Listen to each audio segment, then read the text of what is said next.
Hi guys, இன்றைக்கி நம்ம பார்க்க போகிறது கிழங்கா மீன் குழம்பு. அதுக்கு ஒரு மண் சட்டி எடுத்து வச்சுக்கலாம். நல்லெண்ணெய் விட்டுட்டு கடுகு வெந்தயமும் தாளிப்பு கொடுத்துக்கலாம். அது நல்லா பொரிஞ்சு வந்ததுக்கப்புறம் சோம்பு கொஞ்சோண்டு ஆட் பண்ணிக்கிறேன். அதுக்கப்புறம் கட் பண்ணி வச்சுருக்க சின்ன வெங்காயம், பூண்டு, காஞ்ச மிளகாய் ஆட் பண்ணி நல்லா வதக்கிக்கலாம். நல்லா இது வதங்கி வரட்டும்.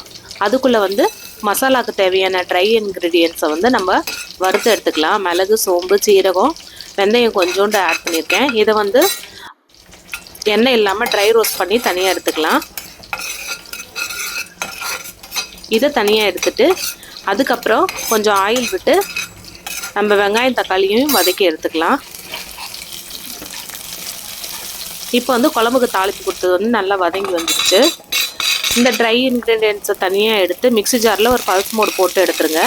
அதுக்கப்புறம் சின்ன வெங்காயமும் தக்காளியும் எண்ணெய் விட்டு கொஞ்சம் நல்லா வதக்கி எடுத்துக்கலாம், பச்சை வாசனை போக. வெங்காயம் வதங்கிச்சு. இப்போ நான் தக்காளி ஆட் பண்ணிக்கிறேன். இப்போ குழம்புக்கு தேவையான மசாலா மிளகாத்தூள், மஞ்சள் தூள், குழம்பு மிளகாத்தூள் எல்லாத்தையும் போட்டு எண்ணெயிலே நல்லா வறுத்துக்கலாம். நல்லா ரோஸ்ட் ஆகி வந்துடும் நமக்கு. அதுக்கப்புறம் கரைச்சி வச்ச புளியை இதில் ஆட் பண்ணிக்கிறேன். நான் குழம்புக்கு தேவையான புளியை கரைச்சி எடுத்துருக்கேன். அதை இதில் ஊற்றி இப்போ மிக்ஸ் பண்ணி பச்சை வாசனை போக கொதிச்சு வரட்டும் நமக்கு.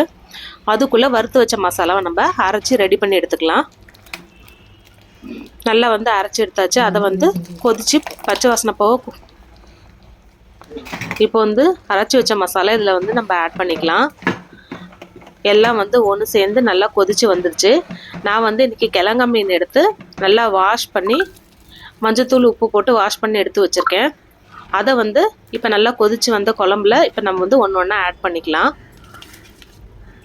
நல்லா வாஷ் பண்ணி உப்பு மட்டும் போட்டு வச்சுருக்கேன், நான் ஊற வச்சு வச்சுருக்கேன். அதை ஒன்று ஒன்றா இதில் போட்டுக்கலாம். இதோடு நம்ம கட் பண்ணி வச்சுருக்க மேங்கோவும் இதில் ஆட் பண்ணிக்கலாம். அப்போ தான் ரெண்டும் வரதுக்கு கரெக்டாக இருக்கும். ஒரு 5 மினிட்ஸ் வெந்தால் போதும். மீன்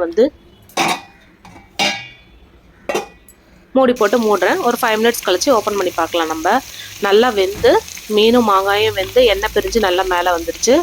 ஃபைனலாக கொத்தமல்லி தழை தூவி நான் இன்றைக்கி சர்வ் பண்ணுறேன். கிழங்கா மீன் ஃப்ரை அப்புறம் குழம்போட டேஸ்ட்டு அட்டகாசமாக வந்திருந்தது. உப்பு, மிளகாய் மட்டும் உங்களுக்கு டேஸ்ட்டுக்கு ஏற்ற மாதிரி இதில் ஆட் பண்ணிக்கோங்க. தேங்க்ஸ் ஃபார் வாட்சிங்.